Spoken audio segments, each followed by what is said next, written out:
Welcome in. I'm WTO11 Chief Meteorologist Chris Vickers. It is so great to have you along on this Friday night as we are live right now on WTO11 Plus and on WTO11 YouTube page. A couple big things that are going to be happening. We've got a massive East Coast storm that is really just beginning to develop. I'm going to dive into the details of this storm system and also some severe cold that's going to be entering into much of the country. I'm going to show you how widespread it is. So one thing I'm watching very close, it's going to be this area of low pressure. And this area of low pressure, it's developing very quickly toward the panhandle of Florida, and this is going to develop into what's going to be a rapidly developing bomb cyclone, which simply means it is a pressure system or an atmospheric system, weather system, that drops 24 millibars in 24 hours or less, and that is called bombogenesis or rapid cyclogenesis. Kind of diving deep into the weeds, but we can do that here live on WTO11 Plus and on our WTO11 YouTube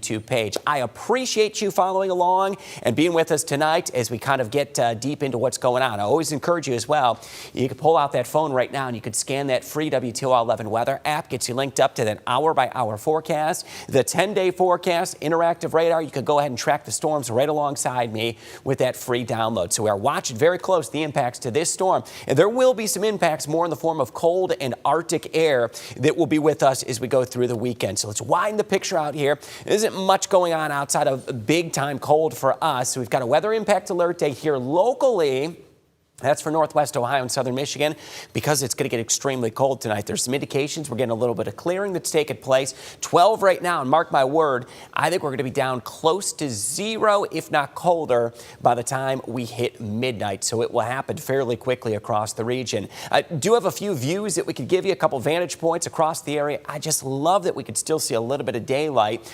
We're hitting the air right now on WTO11 Plus just after 6:35. If you're watching on YouTube, it was a cold setting early in the evening, and look out there toward the lakeside. You could still see some indications of some of those snow drifts. This view is one of my favorite here, Marblehead Lighthouse Cam. Lake Erie, and we're going to talk more about this, about 95% frozen over, and I think we could make a run close to 100% frozen over by the time we get through and into next week. Clearing skies across the Toledo Metro, and another view out there towards Sandusky, where things are fairly quiet but cold across the region. Now, so here, weather impact alert day. This is what's going to be happening for our Friday night. We're looking at sub-zero temperatures that will be expected to unfold, and those temperatures could be at or below zero as we go through the morning hours on Saturday. We're at 9 degrees down toward Findlay, 10 in Bowling Green, 10 up toward Monroe, 11 in Napoleon, back over toward Bryan, and I know it's the wind or the wind chill that you're more concerned about. Single digits above zero to a few spots, especially out there toward Williams, up at Hillsdale, Lenawee County. You're close to, if not a few degrees below zero. I'm not expecting this to get crazy cold tonight, but it will be cold enough to get your attention. At some of the areas that certainly have the coldest readings, I think that actually just updated. Hillsdale just went from 6 below to 4 below zero. 4 above down toward Ottawa and down toward Upper Sandusky and Tiffin. These are areas that I've got the calmest wind, but they're also areas that I think are going to get the coldest tonight because of that calm wind. They could be dropping back into the single digits. All right, let me get deep into the details on this. This is where we could have a little bit of fun. I thought this was incredible. Very recently, we have now had Lake Erie ice coverage reported at 95.2% coverage. Now, if we factor in Lake Erie is 9,940 square miles, that percentage equates to about 9,400 square miles of ice that is developed on Lake Erie, and the majority of that has occurred just in the past 2 weeks. So we are about 95% ice covered. We've got some really thick ice out here toward the Lake Erie Islands, down into Sandusky Bay, parts of western Lake Erie, and then up into the northern fringe out there toward the northern edge of Lake Erie. So we've got a lot of ice out there. It's not going anywhere anytime soon. In fact, it's not just us. The entire Great Lakes region, if I widen this picture out, it's going to show you where we stand with current ice cover. Can you believe this? At least statistically speaking, St. Clair is 100% ice covered. Now, we've got many of the Great Lakes that are much deeper and larger, like Lake Michigan, Lake Superior. Lake Superior, only 17% ice covered, but I think that's going to expand rapidly. In fact, could double through the course of the weekend. Same with Lake Michigan. We're going to see an uptick in that. Lake Huron, about 45% ice covered. Lake Erie, mentioned it, 95% ice covered. In Lake Ontario, it's a very deep lake, 19% ice covered. So some of the data we're watching very close. And again, Lake Erie, one of the shallowest of the Great Lakes, especially the Western Basin. That's one that freezes over much earlier and much quicker in the season. So I've got some beautiful images of what this looks like. Let me take a moment. I'm going to thank Greg Pfeiffer for sending this along. Some amazing photography of Lake Erie. This is what's called the broken glass type of situation. Now, if you think this is something that would be like moving or sloshing back and forth in the lake, no, this is actually frozen solid again. Is what happened. We've had some wind shifts on Lake Erie that initially pushed the ice off of Catawba Island. Then with the northeast wind, it came back, and then the Arctic front arrived, and it just froze those pieces of ice in place. So this out toward Catawba Island, where I've heard reports a lot of ice fishing is occurring right now out there toward Catawba Island. Sort of proof of it, this was actually earlier in the week, capturing a few of those ice fishermen making their way on out. And again, that broken glass appearance out there on the water of Lake Erie, indicating those large chunks. So look at that. That's probably about a 6-foot man right there standing on some of these ice chunks. And again, they're frozen again back in place. So don't think, oh my gosh, how are they actually standing on that? Always measure that ice thickness before you do head out. And one of the other great photos Greg sent me eventually got that shanty up, and I think ice fishing is going to be very popular this weekend and into early next week. So let's go over some safety. All right, if it's 2 inches or less, I want you to stay off the ice. Don't even think about it. Me, I would need much thicker than that 4-inch recommendation, but 4 inches or greater would be a recommended thickness. So we're looking right there, 4 inches to get out there.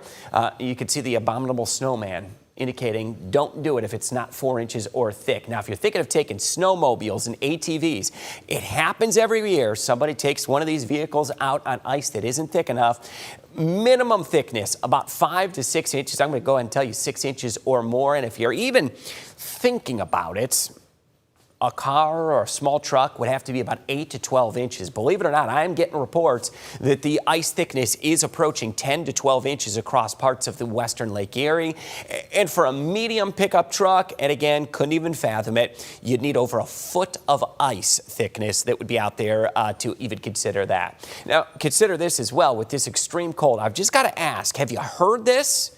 Have you heard a loud booming or cracking sound, perhaps maybe in the middle of the night? Well, if you've heard that, the explanation actually could be right here in the form of a frost quake. Now, these are going to be possible this weekend. They typically happen when we have a little less snow cover on the ground and a little more moisture in the ground. We get these cold snaps. What happens is we get rapidly falling temperatures, causes the underground water to freeze. So technically you would have had a layer of water right here. It gets cold enough below the soil that we actually get that area of water to freeze to ice. We know what happens when water freezes. It expands when it turns to ice. That ice expands, putting extra pressure on both the bedrock below and the soil above. That pressure actually builds up until it cracks, resulting in a loud boom or even maybe a minor shaking. Now, these are not dangerous. They're not harmful, and they don't cause any damage, but it could certainly be startling if you hear one this weekend. A frost quake is possible as we go into the upcoming weekend. Now, let's talk a little deeper about the weather data. So what are we looking at longer term trends? Now, you may hear a lot about this when we look at the winter scenarios. The polar vortex. Now, we've had a few disruptions in the polar vortex already this year. What is the polar vortex first? Now, that is a large area of cold air that is aloft. Typically, we're looking well aloft in the atmosphere. So the polar vortex, it is not something that you could see. It is not something that you would visibly see. It actually occurs well aloft in the atmosphere, high above the North Pole. Now, typically when we have a strong polar vortex, that colder air is locked up more into the North Pole. It is a very more symmetrical flow and a tighter circulation around the North Pole. Now, when we get disruptions of that polar vortex, we see issues as far as winter weather. So a weaker polar vortex or disruption in that causes a weaker jet stream, which then allows, instead of that colder air being held up in the Arctic, it allows that colder air to spill down into North America, which typically and can result in some of the more severe outbreaks into the winter season. We've kind of been feeling this now from a polar vortex disruption that occurred a few weeks ago.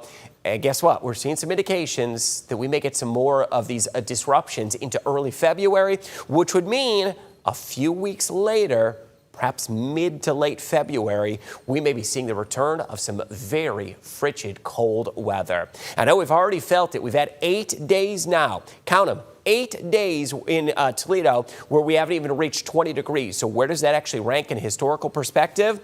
About a dozen is our most recent record. Back in January of 2018, we had 12 straight days, 20 degrees or colder.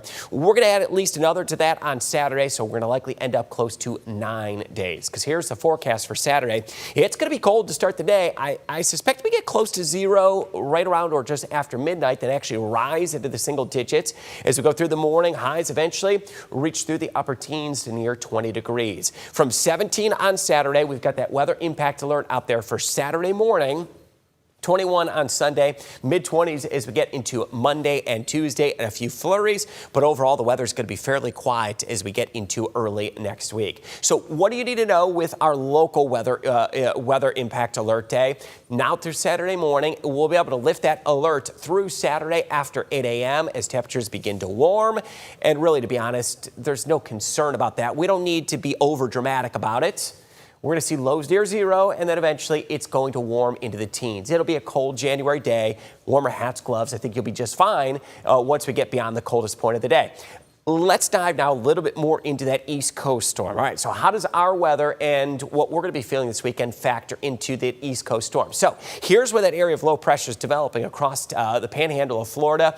Eventually, as we get into Saturday, this is going to evolve into a major East Coast storm. So here it is, a significant bomb cyclone, which again is a system that's dropping very quickly in atmospheric pressure. It's going to be fueled and kept off the eastern seaboard by that Arctic high pressure that we are going to be feeling. That comes down into the Great Lakes region. That will keep any snow well south and east of us, but they're going to get walloped in parts of the Carolinas. In fact, they could get snow as far south as central and northern Florida late Saturday and into Sunday. A pretty incredible feat, even for this time of the year, due to this Arctic air mass that's coming in. But this is going to be a major East Coast storm. Significant snow across the Carolinas into the mid-Atlantic, where parts of the Carolinas, and I mean this, could be looking at blizzard conditions in the coastal areas of Carolina, something that would even be harsh for us here to handle. They are just not equipped to handle that, and to be honest, they kind of freak out over a few snowflakes down there across the Carolinas. What are they going to do when we get 6, 7, 8, even up to 10 inches of snow and blizzard conditions? So we're going to watch this very close. We expect disruptions that will last even into early next week because they're going to see the Arctic blast that will make its way into the area through Sunday and into Monday with some of the coldest air, at least down into the Carolinas of the season, expected for them. Now, another thing that's going to whip up, I want to play this one out, waves. Now, this is going to be well off the Atlantic seaboard, but waves potentially could reach 25, 30, 35, even up to 40 feet because of these gusty winds that are going to be ripping off the eastern seaboard. Now, that's not going to be waves anywhere along the Atlantic seaboard. Excuse me, those are going to be closer to about 10 to 20 feet across the Atlantic seaboard where storm warnings are in effect for significant winds that will be out there. We could have a little fun with this, right? When it's this cold, let's put the hour-by-hour forecast into motion. At least no mosquitoes are going to be out there, as it's going to be below 28 degrees. Nothing unusual for us, but all the way down to the Gulf Coast, Louisiana, all of Mississippi, Alabama, Georgia, even into Central Florida is going to be below 28 degrees. I think at least for the time being, it's going to keep those pesky little critters away. Have a little humor, I suppose, about the cold weather if we're going to be stuck in it for a bit longer. Tonight, mostly cloudy skies. Going to be very cold tonight. West wind's going to be 0 to 5 miles per hour. We're going to be 2 below zero, and I think that's going to occur near or just after midnight, and then we're actually going to rise a little bit in toward daybreak. So it may start the morning closer to about 5, 6, 7 degrees. We're going to see those temperatures 7 to 8 degrees through the morning hours, teens as we get into the afternoon. And it will overall be a mostly cloudy day, but a day that should be able to head outdoors without any extreme cold. All right, before we wrap things up, we'll dive into your 10-day forecast. I want to appreciate you for joining us here on our WTOL11 YouTube page. And always, maybe you've been following along all day here on WTOL11 Plus. Great way we can kind of dive deeper into the data. High of 17 degrees Saturday, weather impact alert day out there Saturday morning. 21 on Sunday, mid-20s into Monday. A chance to get a little bit of light snow on Monday. 20s will stick around Tuesday, Wednesday, and Thursday. Low to mid-20s. Then we'll have one day. That's the system that I'm going to keep a closer eye on, because I do suspect that it's going to be bringing widespread wind, more snow chances, and then plunging temperatures again into the next weekend. May make it back toward 30 degrees, and then we get hit again back into the teens for Saturday and Sunday with another big cool down that's going to be ahead. So we've had really cold weather through the middle to end of January, and it's expected to continue into February as this winter season, not only delivering on the snow, but also hitting on the cold as well. We'll get a couple dinks and dunks of light snow out there Monday and into Wednesday. Nothing that would be significant, but what could be a little more significant is this system on Friday that will bring wind and snow along with the plunging temperatures. So typically we see average highs right around the mid-30s. I could give you a few things of positivity and hope to end this and round things out, though. Even though we stay in the 20s next week, our average highs are actually beginning to climb. We're now going to be climbing into the mid to upper 30s as we get into early February. I know the forecast says otherwise, but again, we're at least getting closer to what is going to be longer daylight and warmer days. And speaking of that, have you noticed it? Daylight is also expanding across the area. The month of February, we're just on the verge of February beginning. We're going to be expecting 69 minutes of daylight will be gained in Toledo over the course of February, all 28 days. It gets even higher up across the northern tier of the country and lower across the southern tier of the country. So look forward to that.